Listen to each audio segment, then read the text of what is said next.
అండి కాకరకాయ కర్రీ ఎలా వండాలో చూడండి. సింపుల్గా త్వరగా అయిపోతుంది, చేదు లేకుండా. కాకరకాయలను ముందుగా నూనెలో వేసి గోల్డెన్ బ్రౌన్ కలర్ వచ్చేదాకా ఇలా ఫ్రై చేసుకోవాలి. ఇలా ఫ్రై చేసుకోవాలండి. ఫ్రై చేసుకున్న తర్వాత ఇందులోకి మనం కట్ చేసుకొని పెట్టుకున్న టమాటాలు వేయాలండి. గోల్డెన్ బ్రౌన్ కలర్ వచ్చేదాకా ఉంచాలి. ఇప్పుడు ఇందులో టమాటాలు వేసుకోండి. ఇలా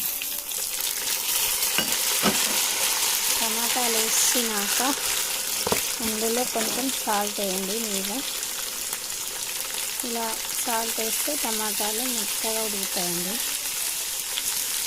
పసుపు కారం వేసి తగినంత ఉప్పు చూసుకొని కింద దించేస్తే కర్రీ ప్రిపేర్ అయినట్టే.